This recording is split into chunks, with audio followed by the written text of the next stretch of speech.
Don't do this if you're driving or operating any sort of heavy machinery. If you are in a safe place, preferably not in motion, do this. Keep your head as if you're staring at something in front of you at eye level. So straight ahead. Do not move your head at any point until I tell you to. Keep your chin down. Do not physically lift your head up. Just lift your eyesight up, as if someone is dangling a little mistletoe on top of your head and you need to look up at it without moving your entire skull. Just look as high as you can. Now, once your eyes are in that position, close your eyes. Did your eyelids, as they're coming down, did you feel any sort of fluttering in your eyelids? Or did they come down as smooth as garage doors? Or is there some sort of resistance, like a twitch? No, it just came down. Okay, interesting. Mine fluttered quite a bit, and they say that it means if your eyelids flutter when doing this, you might be more available to suggestion, more open to hypnosis. This is not a given. There's not many scientific studies done on this, so take it with a grain of salt. But it is fascinating. And just like there are things that make someone more likely to be hypnotized, that a lot of hypnotists, when they do those on-stage performances, they will look for certain cues in the audience. They will actively pick out someone that they believe is more open to suggestion. Because when you're being hypnotized, they try to tell you that you feel certain ways, that you feel like you're floating, that you feel like your two fingers are magnetized and they're pulling towards each other and you can't let them separate. They convince you of these things. And just like that, there are personality traits that make it easier for someone to give a false confession. Some people say those two things are almost similar. They work in different ways for different purposes, obviously. But hypnotism, being open to suggestion, and false confessions, leading someone to believe that something has happened that has not happened, are kind of in the same vein. Confess to something that you've never done, a false confession. Usually these people have poor memory, high levels of anxiety, low self-esteem, low assertiveness, conflict avoidance, and the eagerness to please people. People with these traits combined, they are more easily influenced by authority figures. They're more vulnerable to interrogation pressure. Now you add in the situational factors. They've been left in this interrogation room for too many 2 hours. Sleep deprivation, fatigue, drug, alcohol withdrawal, extreme stress. They could easily give a false confession. They could be nudged, pushed, led. It's a very real thing that will mess up so many trials because someone is victimized. Obviously, they need to get justice. But if someone claims that they falsely confessed or they actually did falsely confess, that makes it trickier to get justice. And that is exactly what Michelle Martins is saying happened to her. She's like, that was a false confession. She claims that she did not mean a single thing that she said. She takes it all back. Yeah, she said that her boyfriend, Fabian, was essaying her 10-year-old daughter, Victoria. So Michelle's 10-year-old daughter is Victoria, and Michelle's boyfriend is Fabian. She's saying this adult man was essaying my 10-year-old daughter. She says she let it happen because she did derive a sick and twisted pleasure of viewing the heinous acts. She got off on observing, okay? But that specific night, things were a little bit different. Michelle says her boyfriend Fabian was on top of Victoria essaying her. And Fabian's female cousin was also present in the room. And she was joining in on the assault.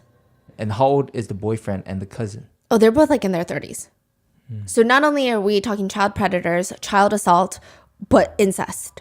The cousin's name is Jessica. And instead of being disgusted by what's going on, Michelle is just watching.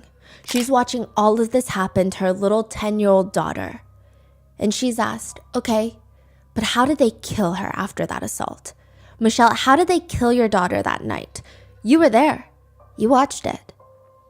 Michelle is sitting there in front of these two people and she's got tears just streaming down her cheeks. You saw it. How did they kill your daughter? A little sob escapes her mouth by essaying her. Explain that to me, because I don't understand. He essayed her so hard that she died? Again, these are direct quotes. He covered her mouth with tape. This is your baby girl, 10-year-old Victoria, who is being held down on the bed so that an adult man can R-word her. You are the only one that is going to be able to tell us how she died because you were there. You were there watching it. How did she die? She sits in silence, thinking, crying, trying to catch her breath. Whose hands were on her neck? Fabian's hands because he was on top of her. And whose hand was on her mouth? Jessica. After he was done, did they do anything to ensure that she was dead? What did they do to make sure that she was dead, Michelle? No, that's not good enough. What did they do when they were done with your daughter and holding her by her neck? We're way past playing any games here, girl. Did they do anything? They stabbed her. Did she just stab her or did she slice her? Did what? Okay. So straight up and down into her body? And this was in her. She went up. She grabs a tissue, almost like this realization dawns on her, and she starts crying harder, but the questions don't stop. And then 20 minutes later, you had with Fabian? She admits that she not only watched her daughter get held down and essayed, but 20 minutes later, she had intimate relations with the man that essayed her daughter. Furthermore, she does this thing. She says she seeks out men on plentyoffish.com, on these dating websites, that'll come to her house to essay her kids so that she can watch, and then immediately after, she'll have intimate relations with these men. Did you allow these people to have with your children because you like to watch? Be honest. Yeah?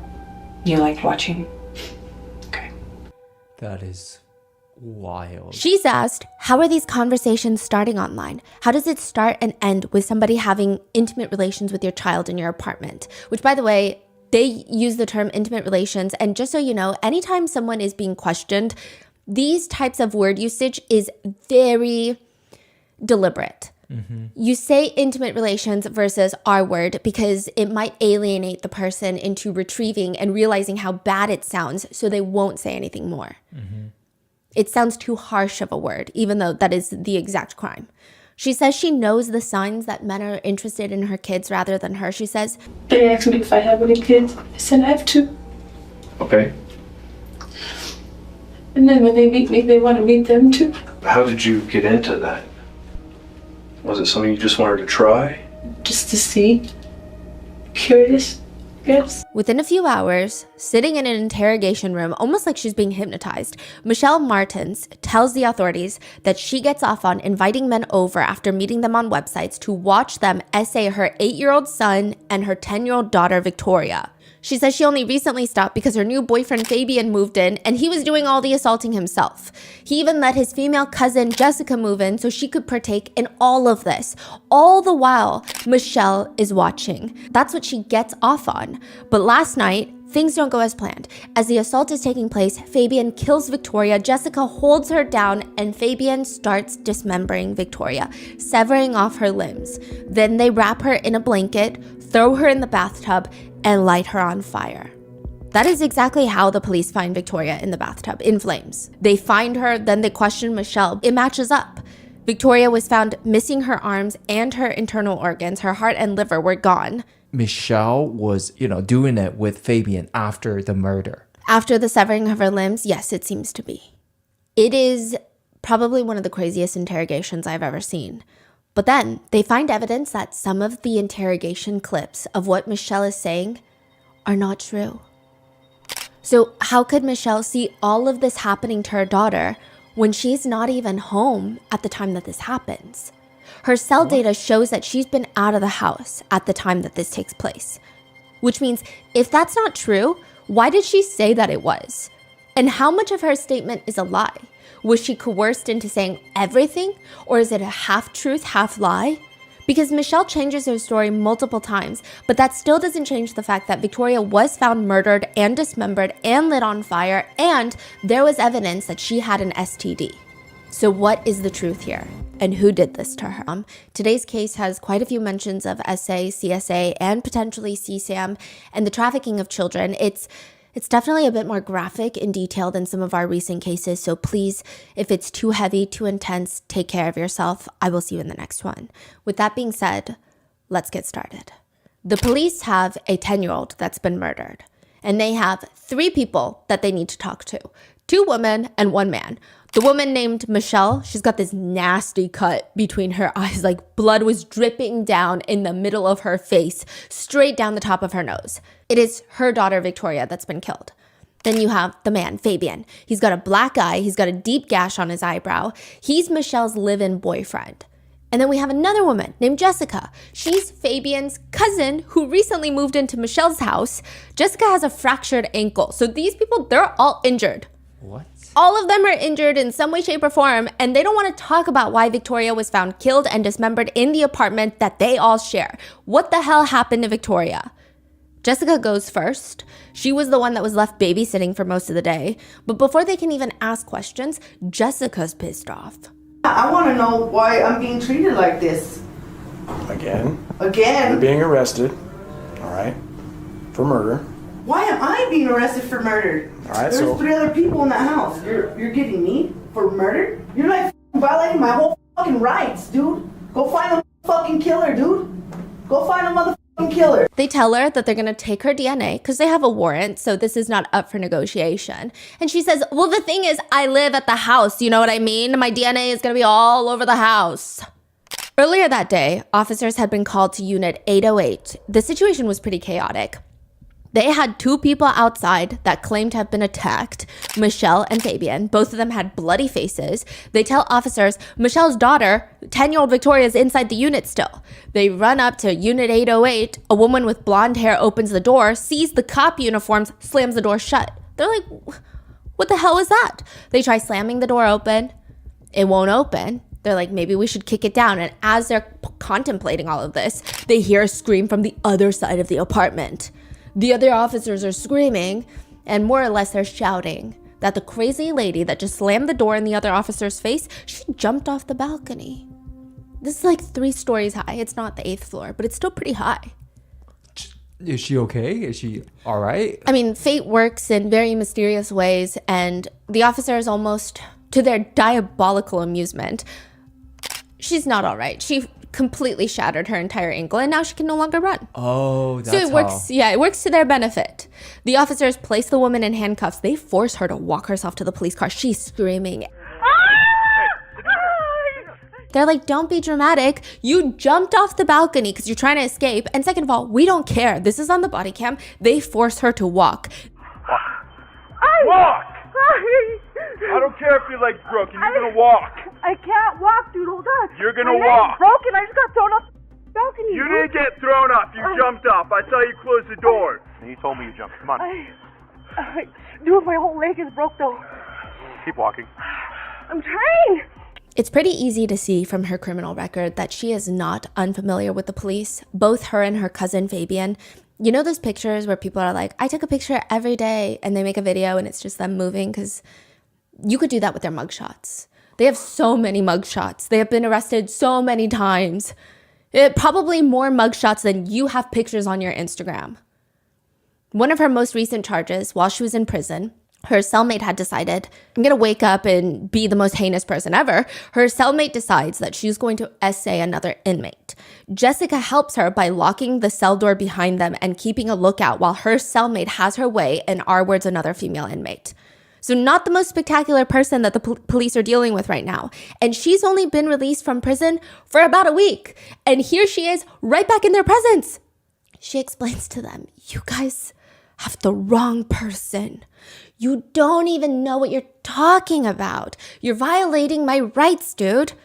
She explains, yes, okay, she was babysitting Victoria. She couldn't really say no because she was staying at Michelle's house for $50 a month. That's how much she was paying in rent. Although Michelle didn't know that. Fabian was taking the $50 a month, and Michelle thought that she was just living there for free. She's babysitting Victoria that day. Fabian and Michelle go out, and yeah, she was a little bit out of it. Jessica's sitting there, maybe doing some recreational drugs, and she sees this man walk into the apartment, and she's only been there for like a week. She doesn't know what kind of people are in and out of this apartment, so she's like, there's a man in here. And he looks at her, and he tells her, hey, do you know where? And then insert Fabian's street name. Because I guess Fabian's part of a gang. That's what they say. And she's like, no, he's not home right now. He's like, okay. Walks into Victoria's room, violently essays her, kills her, and then tells Jessica, get rid of her body, and if you tell anyone, you're next. Your cousin owes me money. She said it was a well-dressed Mexican man. And then the police show up. She's terrified. she had nothing to do with the murder. She just had to dispose of Victoria's body because what was she going to do? They're going to get her next. I mean, she was terrified, and now she's in the back of the squad car with a broken ankle and all, and it's terrifying. She says, you guys need to go catch the real killer. Side note, the apartment was in shambles, and it's very interesting. So she's claiming that a man walks in, essays, and kills Victoria. But when you go in, everything is just hectic. There's blood everywhere. There's blood seeping into the carpet. There's evidence that someone tried to clean up the blood. Inside the bathroom, they find Victoria, her torso, her head. They're all connected. Her arms have been severed. They were found in a separate plastic bag. Her liver and her heart were taken out, also found in a separate plastic bag. Her left leg was almost completely severed off. The rest of her body that's in the bathtub was wrapped in a blanket and lit on fire. Every single smoke detector in the house was also conveniently taken down. So Jessica's story, it doesn't really add up. Also, what are all these wounds? Sure, Jessica's fractured ankle makes sense. She jumped off the balcony, but why are Michelle and Fabian wounded? They go into Fabian's interrogation room. He says, I did nothing. I didn't even know that Victoria was lit on fire in the apartment. He claims all he knew was he went to sleep, woke up, and Jessica, his cousin, is freaking attacking him. He said this was a completely normal night. They came home, they made tacos for dinner. Well, Michelle made tacos. Everybody else ate the tacos, minus Victoria. They thought she was sleeping. That's what he claims. And then eventually, Michelle and Fabian, the couple, they go into the bedroom and they fall asleep. Around 1:40 a.m., they wake up to a pair of eyeballs staring at them, just staring into the depths of their soul. Do you believe in Jesus? He's like, Jessica, what are you doing? Why are you talking about Jesus at 1:40 in the morning? You don't even go to church. You just got out of prison. Jessica is standing there. I have your phones, by the way. She's holding her hands behind her back, but it looks like she's got more than just their phones. I said, do you believe in Jesus? Michelle wakes up and she says, yeah, I do, which I don't know why you're responding. Jessica smiles and says, okay, then you first, and slams a metal iron over her head, then goes to Fabian and starts slamming the metal pipe, if you will, down on his head. And Fabian's like, I don't know. I just ran out of the apartment because my cousin is trying to murder me. Did she say anything about Victoria? She said, what did she say? She goes, your daughter's dead. What? She told Michelle that your daughter's dead, and I was like, what? Wait, this happened at 1:40 a.m.? Yeah. And they see Michelle and Fabian just wounded everywhere.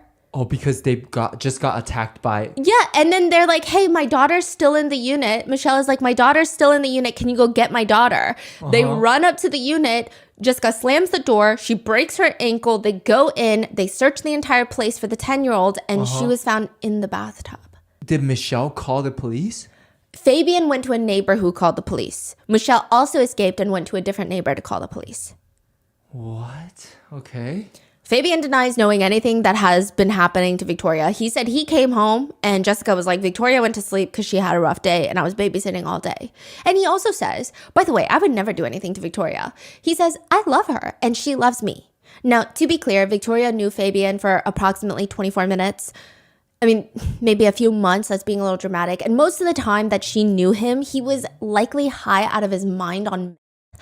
I think even saying that she liked him would be a tad bit too generous. But to say that she loved him, I mean, it's kind of unclear what deluded planet Fabian lives on.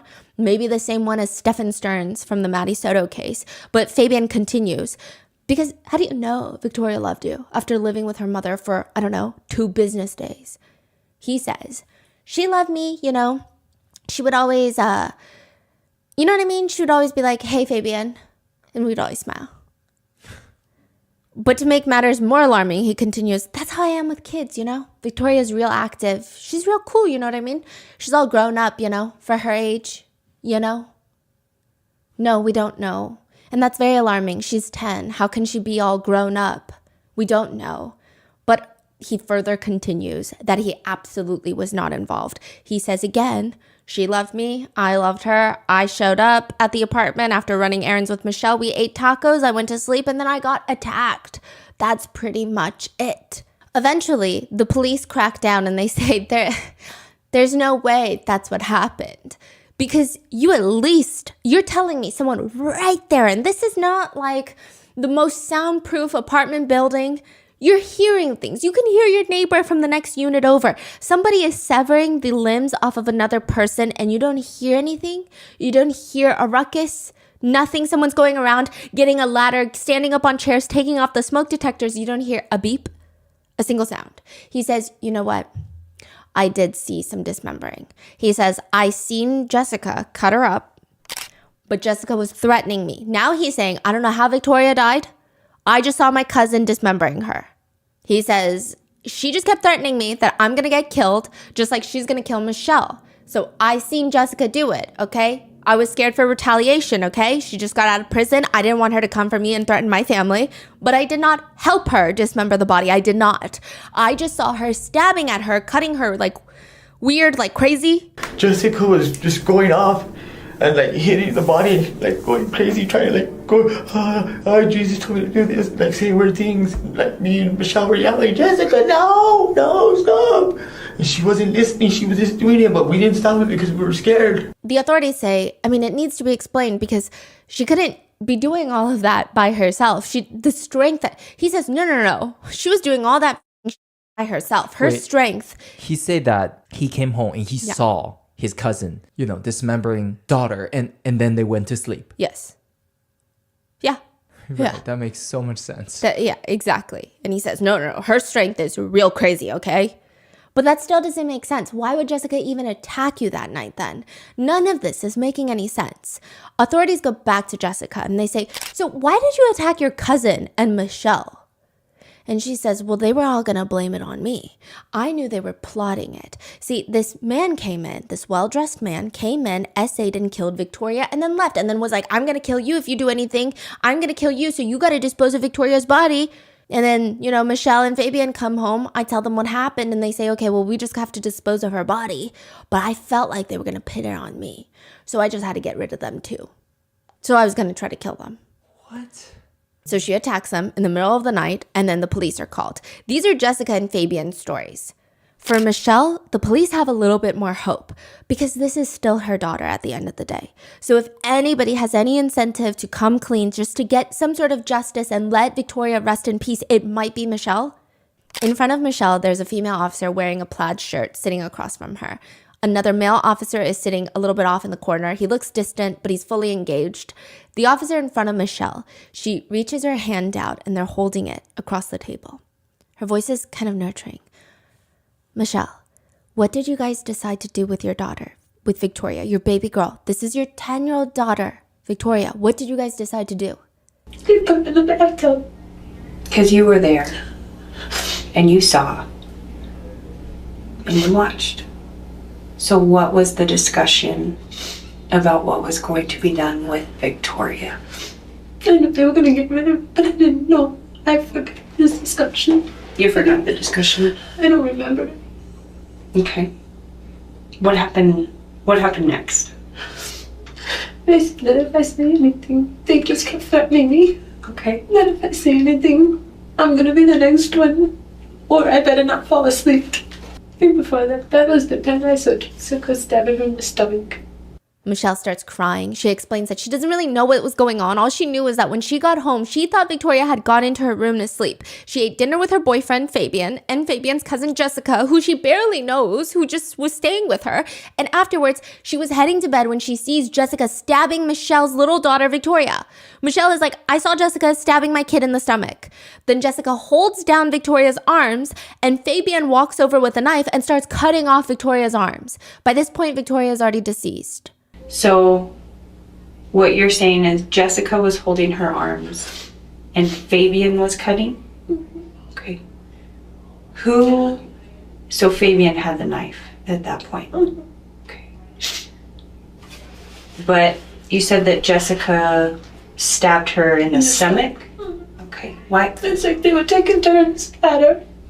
Okay. And when you saw this, you didn't call 911 because you were afraid that the cops were going to know that there were drugs in the house? That they were going to kill me right there on the spot. Okay. And what did Jessica tell you about how she died? She told me she didn't know. But you said earlier she killed her. How did she kill her? Victoria took the meth that was on the table, and then Jessica stabbed her in the stomach. In her bedroom. Michelle goes through multiple variations of events that night. At first, she says she has no clue how Victoria, her 10-year-old daughter, ends up dead. She states that when she got home, she saw Victoria alive and well and thought she went to her room to sleep. Then she changes the story and says, I actually never saw her alive and well. I thought she was just asleep in her room. Then she states that Victoria took that was left out on the coffee table and then died of an overdose, and then they were all freaking out. So she changes it multiple times. Her first few variations of the story include Victoria dying and being dismembered by Jessica and Fabian. She doesn't do anything because she's terrified to call the police. They're threatening her. She can't do anything. She just goes to sleep until she wakes up with Jessica in her face, asking her if she believes in God, and then slamming a tire iron between her eyes. That's what she says. But what's unsettling is that in these variations, she says that after she watches these two, her boyfriend Fabian and Fabian's cousin Jessica, dismember little Victoria, the police ask her, what did you do right after you saw that? I was in the kitchen. What'd you do in the Getting kitchen? ready to make dinner. Making the tacos. And then Fabian took over after he was finished. The police have to get this straight. After you guys cut the arms off of Victoria, cut her leg off, and wrapped her in a blanket and put her in the bathtub, right?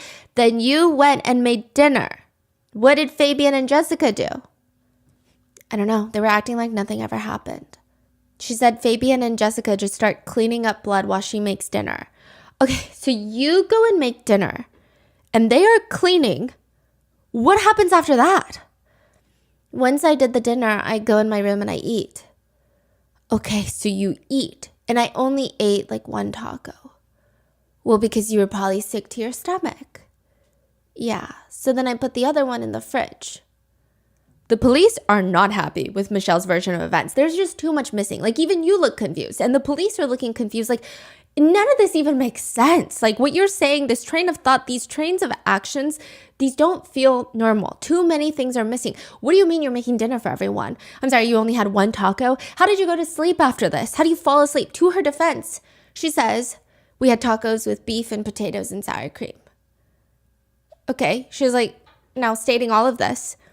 But they don't even just go to sleep. According to Michelle, per this specific interview, she states that after dinner, after watching her daughter get dismembered, she and Fabian have intimate relations.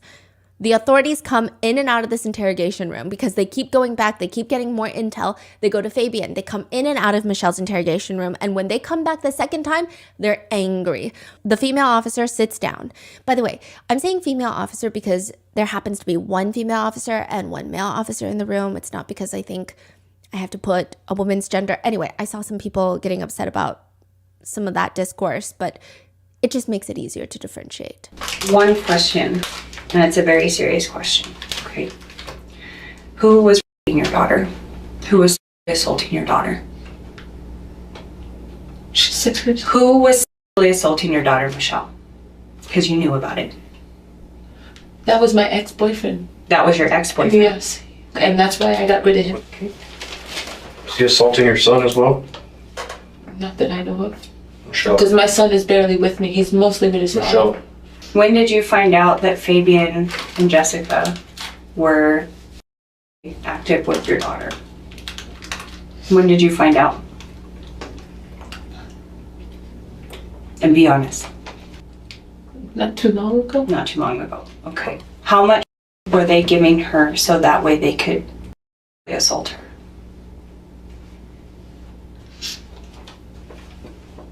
Maybe quite a few.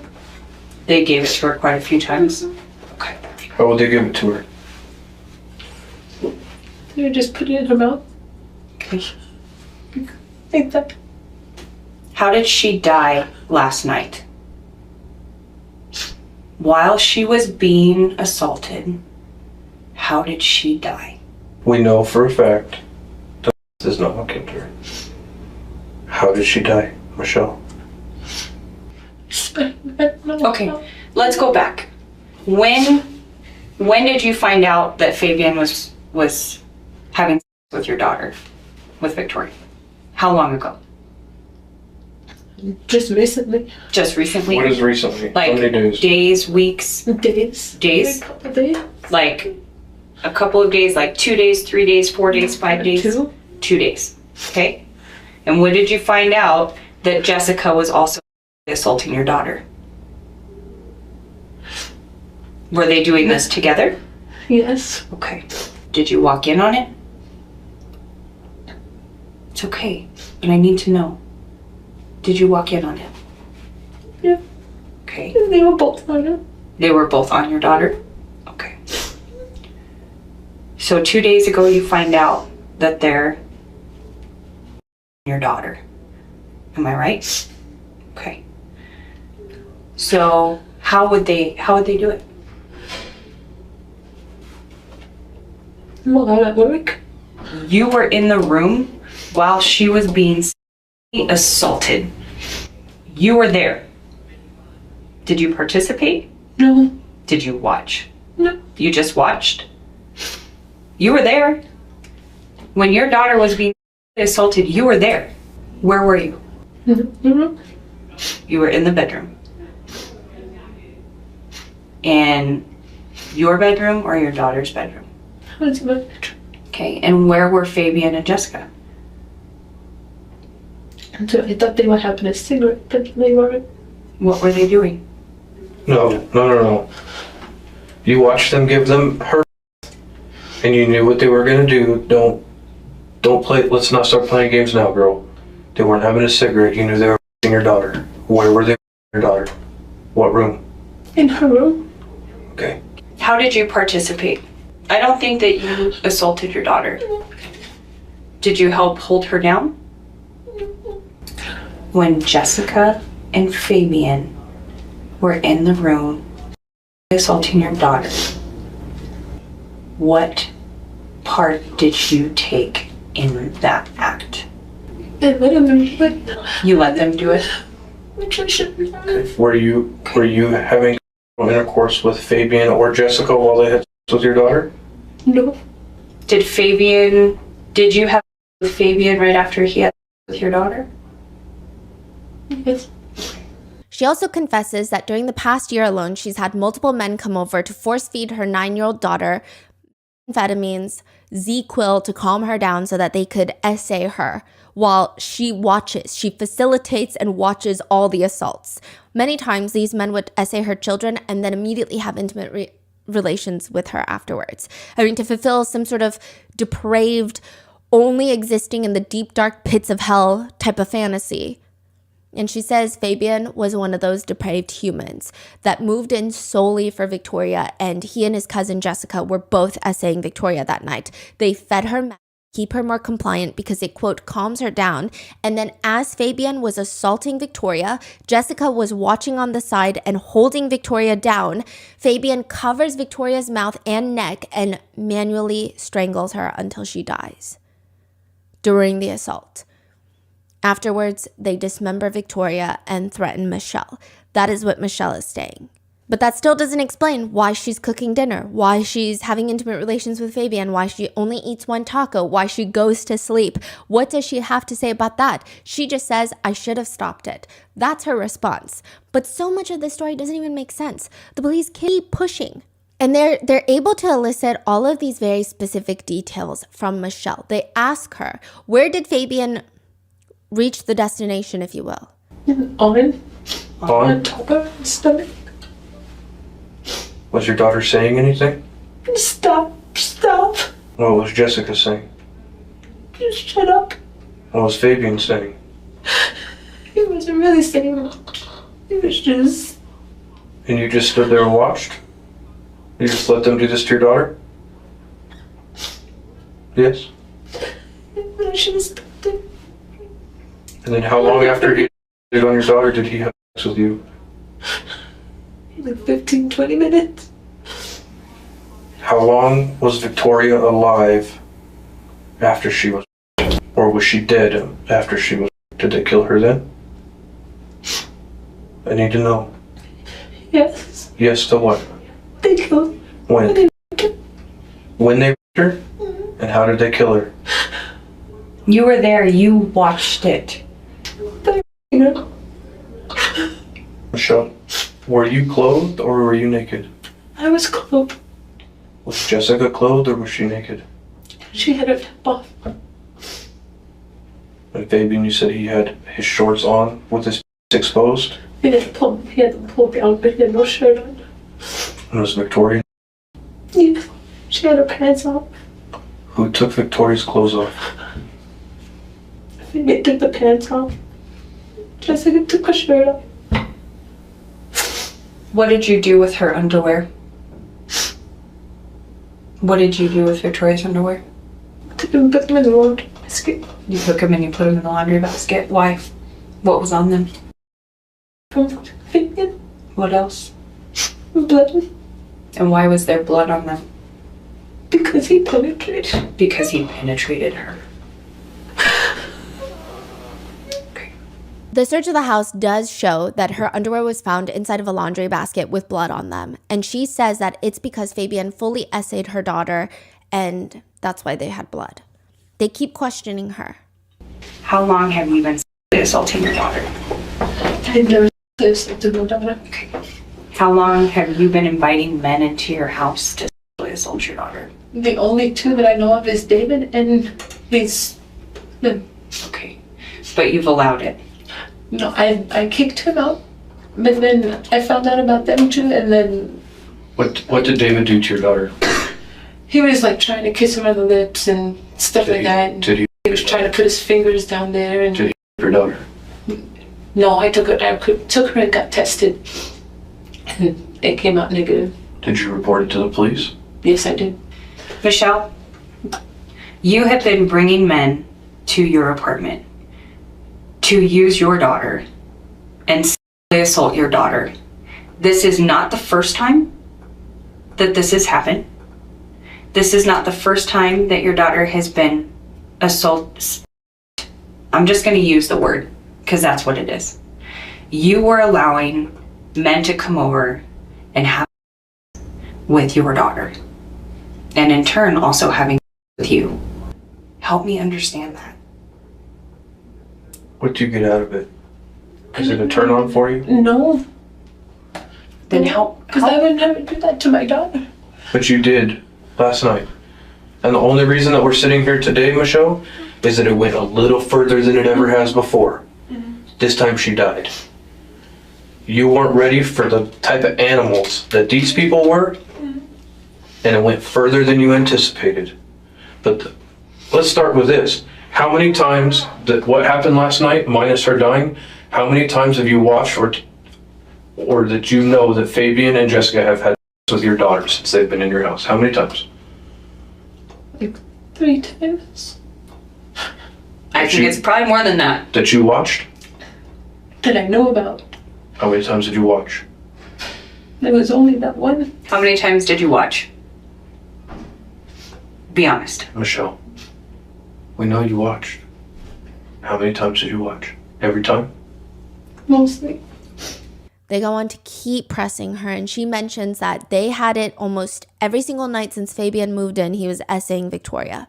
Then every single night that Jessica moved in, both of them were essaying Victoria. Prior to that, her ex-boyfriend, David, was essaying Victoria. Wait, so are you saying that her stories just keep on changing? Because she say 3 times, right? Yes. She say, no, David didn't do it or whatever. Like, is it like just... Her story keeps on changing, yes. But it's very interesting because a lot of netizens are conflicted on how they feel about this false confession. Some people believe that it's a completely false confession, but most netizens believe that the essay part might be true. Mm-hmm. Oh, like all these specific essays. Yes, like there's maybe some truths in some of these lies. Yeah. And then even with But what is a lie right now? We don't know, right? we don't know. We do know that she was essayed at least once prior to her death, and likely the day of her death. Mm-hmm. But we don't know how many times by how many people. For example, the autopsy for Victoria was rough considering she's been so badly dismembered after her passing. Both of her arms had been cut off and severed. Her leg was partially severed. Her torso had been cut from the collarbone down towards her belly button. Her heart, parts of her liver were removed. And they were all placed in separate plastic bags, and some of them are placed inside of a laundry basket. In a separate plastic container, they find Victoria's arms and her heart. And for her cause of death, the autopsy reads, Miss Victoria Martens died as a result of manual strangulation. The manner of her death is best classified as homicide. There's a few other things in the autopsy that we'll bring up, but it's not definitive that she was essayed, but there are a few things, like she had blood in her private regions. There was slight tearing of her rectum.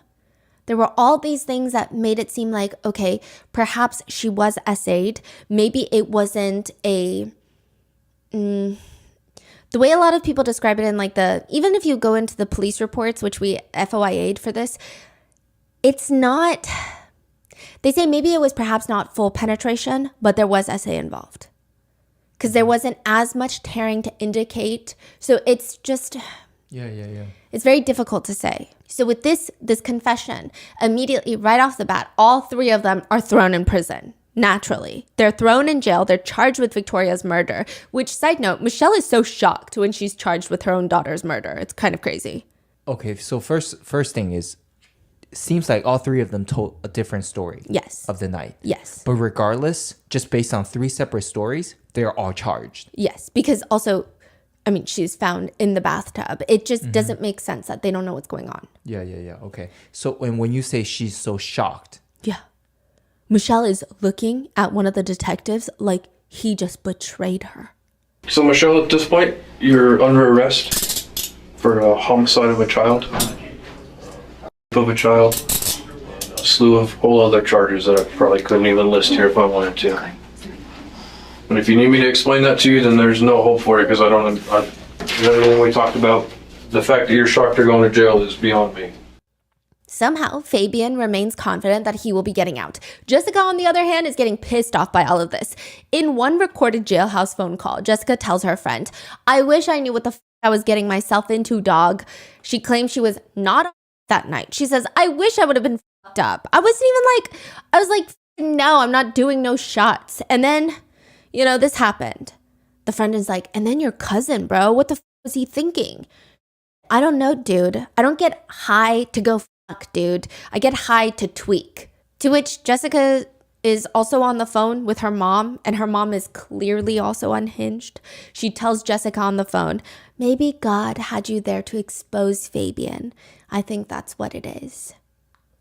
Fabian, on the other hand, is talking on the phone with a girlfriend of his. I don't know how he has a girlfriend, but he has a girlfriend. He's on the phone with his girlfriend. I thought Fabian's girlfriend is... I mean, after that confession, I think they broke up and he made a new girlfriend. Oh, okay. Whilst behind bars. He says... I know I'm going home. Yeah. I don't have to worry. I'm not even worried. Sometimes I just get discouraged because I'm still here, but I know, I always knew that I was going to be able to go home. I just didn't think it was going to take this long. Fabian and his mom also, just like Jessica and her mom, they blame the other cousins. Fabian's mom says about Jessica, it's awful that you can't trust everybody. But you can't, son. You can't. He agrees. You can't. I know. Especially if that someone is from your family. You know what I mean? You would think that you could. You know what I mean? That is wild. Yeah. They're all related. Yeah. And their moms all behave in this way. And the moms are probably what, siblings? They're either like it could be, the dad and in-laws, yeah. But still, wow. they're all related. Fabian tells his mom that regardless, when he gets out, he's going to take her to the salon so that she could get a massage. And he even tells his girlfriend, soon I'll be home, guys. Soon. I love you guys. So why the hell do both of them think that they're going to be home anytime soon? June 29th, 2018. This is 2 years after Victoria's murder. The new DA, Raul Torres, he takes office and he holds a press conference. So by this point, since 2016, this was one of the more high-profile cases in Albuquerque, New Mexico. Everyone and their entire genetic lineage at this point believed that Fabian and Jessica had essayed Victoria while Michelle was watching, then dismembered her and then lit her on fire. But the DA says the authorities fumbled the ball. They say, first, we found no meth in Victoria's system. Part of the story was that they force-fed Victoria to calm her down so that they could assay her. From 2016, they believed it was... Michelle's interrogation. Right. But why did the cousin start hitting them in the middle of the night if that happened? She claims Michelle is lying. It was a man that did this, an unknown man that did this, that essayed and killed Victoria. And then the dismembering, yeah, it seems like Jessica and Fabian did that. Oh, okay, but why is Jessica attacking them in the middle of the night? Because she felt like her cousin was not going to believe the other man's story and just blame it all on Jessica. Because she was technically the only one home with Victoria. Okay, so she's trying to kill them? Yeah, she's like, I know. It's What? very hard. I think like the more you try to reason with their logic, the more you're going to be confused because there is no reasoning with their logic. So she's like, oh, I didn't kill her. I would never kill someone. This random man came in and killed her. But because now everyone's going to think I killed her, I have to kill 2 more people to make sure that they don't think that I killed her. That's her logic. Okay. It's like the most crazy logic. But the authorities say, first of all, there is no Victoria's system. Second of all, Fabian and Michelle were not home during Victoria's time of death. They might have been home during the dismemberment. It's very hard to say because it's a very closed window, but they were not home when Victoria was killed. Third of all, they found partial DNA, a unknown male DNA on the back of Victoria. This could be saliva, it could be sweat. It doesn't seem to be any sort of male fluids. It seems like saliva or sweat, but it's a partial DNA and they ran it through the system. They can't find a match. There was no in her system. There was a claim that she was suffocated with a pillow, which isn't consistent with the evidence. One unidentified male was present, and we know that from the location of where that sample was recovered, which is directly from her body on the mid-back, we believe that to implicate them in the murder. That's crazy. And Fabian's DNA was not on Victoria that day. So they say, this version of events that Michelle gave cannot be true. He says, I recognize that these revelations are not consistent with the public's perception of what happened to Victoria Martens, but I want to share this information with you to help the community understand where this case is going and ultimately assist in the apprehension of everyone involved in this horrific crime. Right now, the only suspect to Victoria's murder is the unknown male DNA. All 3 of them, their charges get decreased from murder to child abuse and like tampering with evidence. And Jessica, obviously, assault, aggravated assault. That's crazy. And everyone freaks out. Now, Michelle's attorney jumps on this and states, the interrogation, the confession was false. It was a false confession. Michelle's attorney states, Michelle does not function at the same level most of us do. These are his quotes. She spent most of her life saying things to people please. So if you ask her something, she's going to respond in a way that she thinks that you like. He states that she confessed due to her people-pleasing, pushover personality traits and the fact that she has a lower than normal IQ. She has a hard time saying no or asserting herself. One person that allegedly used to work with Michelle wrote online, as someone who worked in retail with Michelle 11 years ago, I can vouch that she has a pretty low IQ. I would estimate it's around 90. Very simple-minded. To which some netizens, they watch the interrogation footage and they believe, yeah, this seems like a false confession. Everything is kind of being spoon-fed to her.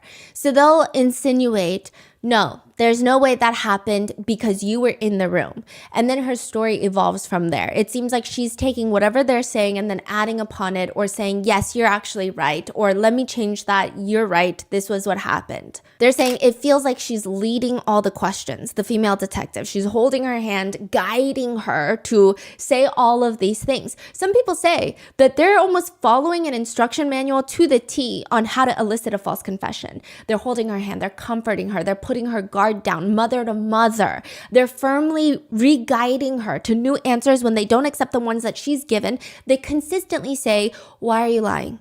No, I don't want to hear it. You're lying to us. No, you're lying. Okay. Did David come into your house and have sex with your daughter while you watched? No. That wasn't a very honest answer. I'm going to ask you again. Did David come into your house and have sex with your daughter while you watched? Yeah. Which I will say, watching it, it is not the most aggressive interrogation I've seen. I would like to say that the Jennifer Soto interrogation is more aggressive than this one. This is not that aggressive at all. In fact, it's pretty soft, but I can see how people are pointing out these leading questions. Mm-hmm. The level of, it wasn't particularly shocking in the aggression, but maybe the words that they were using were a little more leading. So you're saying nothing in this tape can be used against her? Like everything she said was being fed? I think the general sentiment is that she is a heinous mother. She is likely doing meth. She's bringing in all these strange men into her house because she does seem to be obsessed with boyfriends when they talk to neighbors. She's obsessed with boyfriends, does not put her kids first, does not value the safety of her kids. I mean, you don't bring in a man. Fabian, she met on plentyoffish.com, a dating website, moved him in after a month of talking to him online with her 2 kids. 8-year-old Matthew was not in the house. He was at his dad's house when all this happened, thankfully. But she's a very bad mom. At one point, Victoria was assaulted. She does have HPV. She does seem like she had gone through a lot of trauma. However, there's no proof that she was online trying to look for men to assault her kids. In fact, every time someone assaulted her kids, she would call the police. She will call the police. That's where a lot of conspiracies happen. So her ex-boyfriend had tried to kiss Victoria and tried to touch her private parts. She kicked him out of the house and called the police.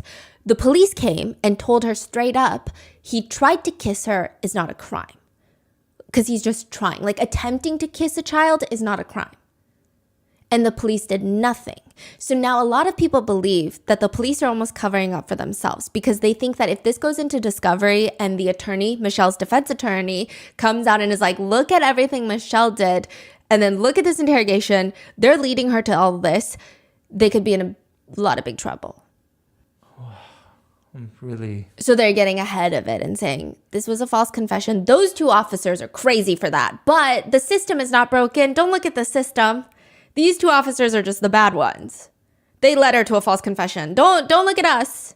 Because prior to this, in the past year, she had called CPS like 6 times to report. We don't know the exact reports because those are all closed investigations. And she didn't go through a trial where that was put into evidence.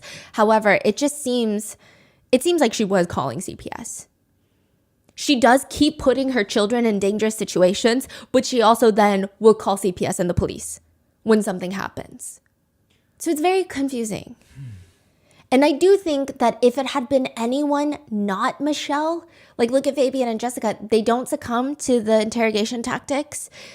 I didn't see it as like so alarming, but that's also what's so insidious about false confessions.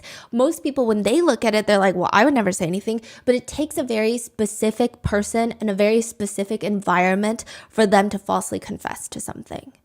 It was pretty insidious. Like if there are so many people who only saw the interrogation tape, did not do any research into the case, they don't think that was a false confession. They just think like she's the world's worst mom. And she might as well be. She could be. I'm not debating that. I think I think she could stand to be in jail for the rest of her life. I think that would be great because she still let this happen to her daughter. I think that makes her despicable. I think she's bringing men around, that she's doing meth. She's exposing her children to this. She's putting her own frivolous dating life above her own kids. And I think that's really gross and vile. And I think that she could be in jail for a very long time. But I do think that the police were asking very leading questions. So what does that mean then? Does that mean we will never find out what happened? Because Not only will we never find out what will happen, all their charges got decreased. Because initially, all of them were charged with murder. And even without this false confession, I think every single one of those 3 would have been charged with harsher crimes. Because ultimately, at the end of the day, there is a deceased child inside their home, inside the apartment. And it's just led to a lot of debates online. So the debates go something along the lines of, one comment will read, major props to the detectives. Some of the questions asked were so depraved and crazy. There's no way I could listen to her without choking the life from her. What an absolute monster. The officers showed great restraint. To which someone comments back, they actually the whole thing up and this was considered a false confession. The evidence did not match the story either. I don't know if it was the meth use or what, but she just agreed to all their suggestions. To which another person responds, how is that their fault though? She chose to go along with the story that made her look even worse. She's a monster either way, but how is it their fault that she wasn't being honest, that she wasn't there? Which others agree. And someone else even says, I don't think this was a completely false confession, saying like maybe she wasn't there the day that Victoria died. She probably saw Victoria get dismembered, but maybe the assaults were taking place. Because it just, the amount of details she was giving, now others would argue that in false confessions, you could give a lot of details. So it's very tricky. And I think the fact that this is being called a false confession, you know how we want the world to be very black and white. So when we think of false confessions, we think of innocent people who say things that they never did and they're actually innocent. And that makes us want to raise awareness for false confessions. But what happens, because I'm sure these are most of the false confessions, when it's a very gray area. She is a shit person, and I think she's horrible. But also, maybe this is a false confession. Like, how does that make people feel? Yeah, and also Fabian and Jessica, right? Yes. Like, somebody killed her and they dismember the body. Yes. Like, that's beyond. So they think that morally this was not a false confession. They think that morally she is as corrupt as she is in the interrogation. Maybe those exact things did not happen the way that she's saying, but there must be some truth to her lies, is what netizens believe. Morally, she's horrendous. Legally, the officers did say some things and do some things that could lead to a jury questioning if the confession could be valid or not, and with the evidence not matching up. I think it's just really sucks that you're saying that now, so the case is closed? Yes. It cannot be reinvestigated? Well, her murder, no one has been charged with her murder yet. So someone could be charged with her murder, but what are the odds that they're going to find a match to the DNA? Yeah. Are you saying that they're going back to the original story from Jessica? Like a stranger came to the house and essayed and killed her? Yes. But that doesn't make sense either. What? That doesn't make sense either. That's why people think, a lot of netizens think the authorities are trying to cover up all their shit. A lot of netizens think the authorities were called consistently to check on Victoria. They don't protect Victoria. They don't do anything about it. They say, hey, this grown man tried to kiss your kid. Sorry, that's not a crime. They do nothing. Then Victoria ends up getting murdered. They feel like they could also be on the line for it. So they just spin this. Maybe there's a lot of heightened emotions. They go in, they see the crime scene. They need a story as crazy as the crime scene. They elicit this crazy story from Michelle. And it's like, hey, don't look at anything we've done. Look at what Michelle did, which is exactly what all of New Mexico does for 2 years. And then a new DA comes in. And around that time, Albuquerque Police Department was going through some stuff where there were multiple cases of eliciting false confessions. So they thought, let's get ahead of this, because if this goes to trial, it's probably not going to work in our favor. A lot of shit get dug up and talked about and debated by Michelle's attorneys, by Fabian's attorneys, by everybody's attorneys. So let's just get ahead of this and say, this was a false confession. We're going to charge them with this and then give Michelle and Jessica plea deals. Wow. That is the conspiracy that a lot of netizens have. I'm not saying that the Albuquerque Police Department did anything. I'm just saying it is a little alarming when CPS does nothing to these types of phone calls. One of the reasons that netizens don't believe that Fabian and Michelle had anything to do with the deaths, which, by the way, again, me saying that Michelle had nothing to do with Victoria's death, like, I will never in my life defend a woman like Michelle Martins. Like, never in my life. I think it would be best for society if she is locked away for a very long time. I don't even know if you can rehabilitate someone that does that to their own children, that puts them in such dangerous situations. What kind of rehabilitation can you do? That's your own offspring. Like, you don't even care about them. How can you care about anything? So a lot of netizens believe Michelle and Fabian were not involved in Victoria's death because they were the ones calling the police. Like, they went to the neighbors when they were attacked by Jessica to have the police called.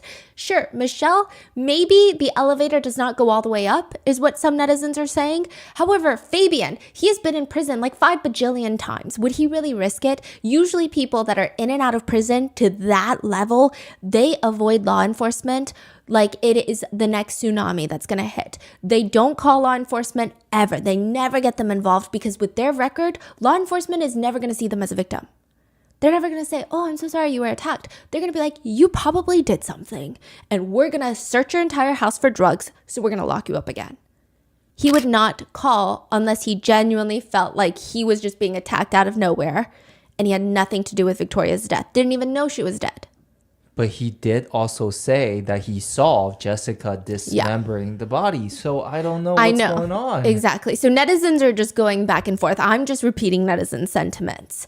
Now, the neighbors are the ones that called the police. And again, they did not call because they saw smoke billowing out of the unit, even though Victoria had just recently been lit on fire in the bathtub. They don't see any smoke yet. They call because Fabian is like slamming on their doors. And authorities do note netizens who also believe, again, Fabian and Michelle are not involved. This is just a netizen theory. This is not my personal belief. They believe that Michelle and Fabian are not involved. And authorities even do note that Fabian was involved in a gang-related fight 2 days prior. I just want to say, I think gangs, it has like the cartel effect. In the sense of like, I think gangs are really dangerous. Same with any sort of organized crime anywhere. They take lives, they're very dangerous. But this doesn't really seem, like you can't just say gangs and then put this kind of crazy crime on them. A lot of netizens are like, yeah, gangs are really bad. Gangs do some crazy stuff. I've never heard of a gang go into the apartment, SA, and kill a 10-year-old girl that has no biological relation to the person that they're upset with, and then leave. Like, it just, they're like, I don't know in what world a gang does this. Yeah, so the connection is loose. Yeah, and then Jessica saying like he was a well-dressed Mexican man. And then everyone's like it just feels very fictional.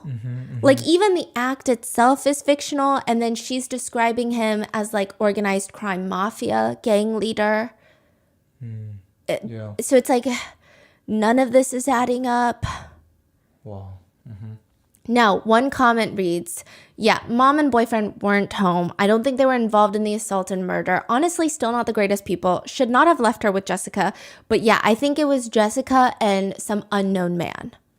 Another netizen brings up, what is the likelihood that an unidentified male comes into the house, essays, and murders a 10-year-old girl on her birthday, which, by the way, the next day was Victoria's birthday, 10th birthday, all the while an adult is present who is too high on to properly recognize and identify the perpetrator or stop the crime from happening? It doesn't make any sense. Which is the next theory.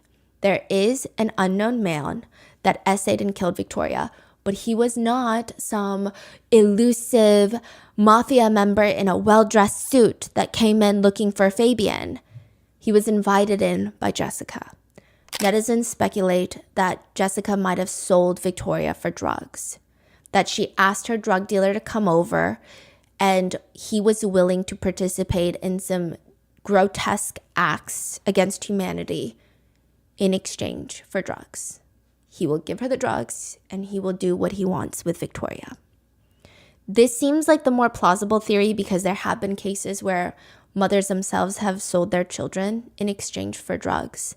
So it seems like the only difference in this theory versus the story that Jessica gave is that Jessica invites this man in and he is not an unknown aggressor. With that, people start branching off in that theory. Maybe he gave her the drugs and then left, and then Jessica realizes Victoria's going to tell someone about it. So she kills Victoria and then dismembers her. Or maybe in the process of essaying Victoria, he kills Victoria and then leaves. And now Jessica is left to panic and clean up after him, I guess. So there are two branches of that theory. And a lot of people think this makes more sense because consider this. Knowing Fabian, I don't think that he would care at all if Victoria was essayed or killed. I don't think he cares. She was essayed and killed, likely essayed, killed. He doesn't seem to care. Like, it doesn't really faze him. If a gang member wants to come in and hurt Fabian, this is not the way to do it. Fabian also has kids of his own that stay with the children's mother. This just doesn't make sense. And if the point would be to frame Fabian for Victoria's murder and essay, that wouldn't make sense because if he owes the gang money, which is what Jessica's story is, him being in jail does not help the gang. Others believe there is no unknown man. And if there is an unknown man like that partial DNA, it could have just been from something else. It doesn't mean that whoever did this had anything to do with actually essaying and killing Victoria. Some netizens, a lot of netizens, think that this was solely on Jessica. Clearly, Jessica was saying some crazy things. She was like, do you believe in God? She was talking about Jesus. She's high on She's taking out the smoke detectors. She's unhinged. She kills Victoria, then dismembers her. I think the part that some netizens feel wary about this conspiracy is the essay part. However, you have to remember, Jessica was charged with abetting, like helping someone essay someone in prison. So it's not far-fetched. One comment writes, Jessica Kelly scares me, dude. She is legitimately fucked in the head. I think she is solely responsible. She's a pedo. Another comment reads, I don't think Michelle and Fabian were involved in the assault and murder. Honestly, still not the greatest people. Shouldn't have left her with Jessica, but I definitely think it was just Jessica. I always thought it was a little weird that Jessica attacked the other two while they were in bed, and by then the apartment was already on fire. And after that, Jessica ran away from the police while the other two voluntarily went to the police. I think it was just Jessica. Now, if you go through the initial reports, incident reports along with the autopsy, there's a few things that stand out. Victoria does have an STD, which the authorities have stated she likely contracted it a year prior to her death because she was essayed a year prior. So she has been essayed. And I think this is why I personally believe that regardless of the false confession, Michelle deserves to burn in the depths of hell, because after her daughter is essayed, she just still lets these random men move in to her home and then leaves them, like gives them free access to her children. And a lot of netizens believe the time of her death, Victoria was likely essayed. The initial incident report states that there was bruising around the child's neck, possible signs of strangulation. The child's undergarments were locked inside the residence in a garbage can. Her private parts were soiled with dark blood. And one part of her autopsy reads, there was evidence of perimortem penetrating trauma to the rectum, including a posterior tear and abrasion. Perimortem means at or near the time of death. Trauma there does not automatically indicate essay has taken place, but given everything else, it's definitely unwise to rule it out completely. Additionally, I looked into it. I thought maybe the way that they were trying to manipulate her body to dismember and sever her limbs, it doesn't seem like that would cause that type of tear. Additionally, she has, quote, several blunt injuries that involve both the private area and the rectum, and she may not have had in her system. Michelle said this during her false confession, but she did have high levels of ethanol in her system, alcohol. Now, this is where things get a little bit tricky. The body can create ethanol in the liver post-mortem, after death, but the level of ethanol in Victoria is quite significant, and if she had consumed that level, she would have been pretty intensely cognitively and physically impaired. But the fact that she has ethanol in her system does not mean that she consumed it prior to death. She could have produced it post-mortem, but the autopsy does state in an alcohol-naive person, this level of alcohol could cause cognitive and physical impairment. So perhaps they believe it was enough to raise alarm. Again, there's no pure evidence that she was essayed the night of her death, but that doesn't mean that she wasn't. And it's just caused a lot of fights on Reddit. One discussion on Reddit goes like this. Victoria could have easily been attacked by a previous male her mother trafficked her to. Someone responds, that never happened. Another response, then how did Victoria end up with an STD? Another response, she was sexually abused, but her mother had nothing to do with it. In fact, she went to the police to report it. Others feel like it's still not good enough. If your child has been essayed, you gotta be hyper vigilant. With one netizen writing, even if the mother wasn't there when Victoria was killed, she damn well put her in that situation. She's the one who started this terrible chain of events. I hope she suffers every second for the rest of her life, along with the rest of them, everyone else who have hurt Victoria. So with this new investigation, no one is being charged with Victoria's murder. Michelle gets charged with child abuse resulting in death, Fabian with reckless child abuse resulting in death, conspiracy to tamper with evidence, and 7 counts of tampering with evidence. Jessica with child abuse resulting in death, aggravated assault with a deadly weapon, conspiracy to commit tampering, and 3 counts of tampering with evidence. Infuriatingly, Fabian was even released in 2019, awaiting his new trial because his charges were decreased from essay and murder to reckless child abuse charges. He was under house arrest, which for some insane reason, while he's out on house arrest, he gets married. Yeah, someone was willing to marry him. Michelle and Jessica got less time because they decide that they're going to work with the police and testify against Fabian. And during the trial, Jessica's sister, so Fabian's other cousin, she shows up. She's blowing kisses at court reporters. And at one point, she's escorted out of the courtroom because she says, she's screaming, "You guys are pieces of shit," talking to Michelle and Fabian, not her sister Jessica. She says, "I'm going to get you, Michelle. Fabian, you're still family though." In prison, Fabian does indeed get beat up, but it doesn't appear that it was for his charges. Now, I'm not here to neither confirm nor deny any appreciation for certain social systems put in place in prison where child predators are treated like walking punching bags. I think that's not a conversation for today, but I regret to inform you that he did not get beaten up for what he did to Victoria. It seems like he was just in a heated argument with another prisoner because the guy who beat him up is also a pedophile. Ultimately, Michelle gets 12 years, Fabian gets 37 and a half years, Jessica gets 44 years. Michelle's parents, Victoria's grandparents, are suing the state with the argument that the state did not do enough to protect Victoria after all of those CPS calls. A lot of netizens hate this.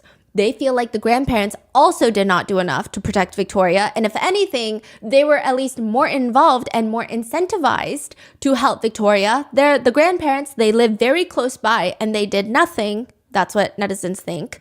So they also, furthermore, netizens are upset that if the grandparents they win the lawsuit, they are awarded taxpayer funds.